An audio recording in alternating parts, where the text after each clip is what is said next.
বর্তমান সময়ে আমাদের দেশের অধিকাংশ সংবাদ মাধ্যম এবং সাংবাদিকদের উপর দেশের বেশিরভাগ জনগণ ক্ষিপ্ত হওয়ার কারণটি হচ্ছে নিরপেক্ষ বা বস্তুনিষ্ঠ সংবাদ উপস্থাপন না করা। আজকে সেই সাংবাদিক এবং সংবাদ মাধ্যমগুলো নিয়ে আমার কিছু মন্তব্য আপনাদের সামনে তুলে ধরব। তো চলুন শুরু করা যাক। একটা সংবাদ মাধ্যমের দুটি পক্ষ থাকে, একটি হচ্ছে মালিক পক্ষ, আরেকটি হচ্ছে কর্মকর্তা কর্মচারী পক্ষ। মালিক তো মালিকই, কর্মকর্তা কর্মচারী সাংবাদিক, তাদের কাজ সংবাদ সংগ্রহ করা এবং সেই সংবাদটি সে প্রচার মাধ্যমে জনগণের সামনে উপস্থাপন করা। একটি সৎ, নিরপেক্ষ এবং বস্তুনিষ্ঠ সংবাদ প্রচারের জন্য এই দুটি পক্ষের ভূমিকাই মুখ্য। তো চলুন প্রথমে সংবাদ মাধ্যমের মালিকদের বিষয় নিয়ে একটু কথা বলি। প্রতিটি সংবাদ মাধ্যম হোক সেটা টিভি চ্যানেল, পত্রিকা, রেডিও, যেটাই হোক না কেন, এগুলো মালিকদের এক একটা ব্যবসা প্রতিষ্ঠান। এখান থেকে তারা অর্থ উপার্জন করে এবং সেই অর্থ বা টাকা দিয়ে তারা জীবিকা নির্বাহ এবং বিলাসিতা করে। এবং সংবাদ মাধ্যমের মালিক হওয়ার কারণে তাদের ভিতরে একটা ভাব থাকে। কেউ কেউ আবার অহংকার করে বলে, আমি অমোক সংবাদ মাধ্যমের মালিক, আমার সাথে এদিক সেদিক করলে বা আমার কথা না শুনলে নিউজ করে দেব, দেখে নেব, ইত্যাদি ইত্যাদি। সবাই এমন নয়, দুই একজন আছে ব্যতিক্রম এবং ধৈর্যশীল, তবে বেশিরভাগই ওই রকম। এবার আসুন আসল কথায়। এই যে সংবাদ মাধ্যমগুলো, যদি কোনো সংবাদ মাধ্যম সৎ, নিরপেক্ষ ও বস্তুনিষ্ঠ সংবাদ প্রচার করে, আর যদি সেই সংবাদ কোনো বিশেষ শ্রেণীর বিপক্ষে যায় এবং তাদের যদি আঁতে ঘা লাগে, সেই বিশেষ শ্রেণীর কোনো গোপন তথ্য সবার সামনে প্রকাশ পেয়ে যায়, ফলে অপমানিত হয়ে সেই বিশেষ শ্রেণীর লোকগুলো যদি রাগান্বিত হয়ে সেই সংবাদ মাধ্যমটি বন্ধ করে দেয়, তাহলে তো সেই সংবাদ মাধ্যমের মালিকের উপার্জন, ভাব, অহংকার সব ধুলোয় মিশে যাবে।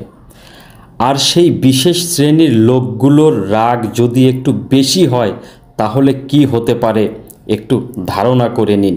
কারণ এই বিশেষ শ্রেণীর লোকদের এক ধরনের বিশেষ ক্ষমতা ও শক্তিও আছে।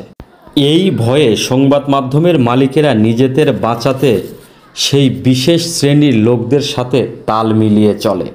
কি প্রয়োজন সৎ, বস্তুনিষ্ঠ ও নিরপেক্ষ সংবাদ প্রচারের? আমরা তো ভালোই আছি, যা হবার হোক, যে যাই বলে বলুক। এই হচ্ছে সংবাদ মাধ্যমের মালিকদের ভূমিকা, যার কারণে সংবাদ মাধ্যমগুলোতে সৎ, নিরপেক্ষ এবং বস্তুনিষ্ঠ সংবাদ প্রচারে মালিক পক্ষের তেমন ভূমিকা নেই। ভূমিকা কি, তাদের কোনো চেষ্টা বা আগ্রহই নেই। কে চায় খাল কেটে কুমির আনতে? আরেকটি বিষয়, এই সংবাদ মাধ্যমের মালিকগুলোর সাথে সাধারণ জনগণের দূরত্ব বেশি, তাদের সাথে দেখা বা কথা হয় না। তাই তাদের চেয়ে মাঠ পর্যায়ে যারা কাজ করে, মানে সাংবাদিকদের প্রতি মানুষের ক্ষোভটা বেশি। এবার আসি সাংবাদিকদের প্রসঙ্গে। কেন তারা সৎ, নিরপেক্ষ এবং বস্তুনিষ্ঠ সংবাদ উপস্থাপন করছে না? এখন বিষয় হচ্ছে, সংবাদ সংগ্রহ করা সাংবাদিকদের একটি পেশা বা চাকুরি। তারা মাঠ পর্যায় থেকে সংবাদ সংগ্রহ করে প্রচার মাধ্যম যেটি আছে সেখানে উপস্থাপন করে, সেখান থেকে সেই সংবাদটি প্রচার করা হয়। সংবাদ মাধ্যমের নির্দেশনা অনুযায়ী সাংবাদিকরা সংবাদ সংগ্রহ করে। এখন যে সাংবাদিক যে সংবাদ মাধ্যমে কর্মরত, সেই প্রতিষ্ঠান বা সেই মালিক পক্ষ থেকে তাকে যে ধরনের সংবাদ সংগ্রহের জন্য নির্দেশনা দেওয়া হবে, সে তো সেই ধরনের সংবাদই সংগ্রহ করবে। কারণ এই সংবাদ সংগ্রহ করা তার কাজ। এই কাজের বিনিময়ে সে টাকা পায়, হয় মাস গেলে বেতন পায়, না হয় প্রতিটি সংবাদ সংগ্রহ করার জন্য সে নির্দিষ্ট পরিমাণ টাকা পায়। সেই টাকা দিয়েই তার সংসার চলে। এখন কেনই বা একজন সাংবাদিক তার প্রতিষ্ঠানের নির্দেশনার বাইরে গিয়ে সৎ, নিরপেক্ষ এবং বস্তুনিষ্ঠ সংবাদ সংগ্রহ করে নিজের জীবনকে ঝুঁকির মধ্যে ফেলবে? সাংবাদিকদের উপরেও যে সেই বিশেষ শ্রেণীর বিশেষ নজর আছে। এই সব কারণেই সংবাদ মাধ্যমগুলোতে আমরা সৎ, নিরপেক্ষ এবং বস্তুনিষ্ঠ সংবাদ দেখতে পাই না। তবে সবাই এই রকম নয়।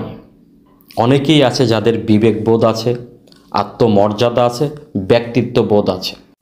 তারা সাংবাদিকতা পেশাকে শ্রদ্ধা করে, সম্মান করে, ভালোবাসে। তারা এই স্রোতে গা ভাসিয়ে না দিয়ে প্রয়োজনে দেশ ছেড়ে অন্য দেশে চলে যাচ্ছে নিজেকে এবং পেশাকে কলঙ্ক মুক্ত রাখতে, নিজের ভালোবাসা এবং সম্মানের সাংবাদিকতা পেশাকে কলঙ্ক মুক্ত রাখতে। এখন শেষ কথা হচ্ছে, আমাদের দেশের প্রতিটি জনগণ, প্রতিটি সংবাদ মাধ্যম এবং সাংবাদিকদের কাছ থেকে একটি নিরপেক্ষ, সৎ এবং বস্তুনিষ্ঠ সংবাদ আশা করে।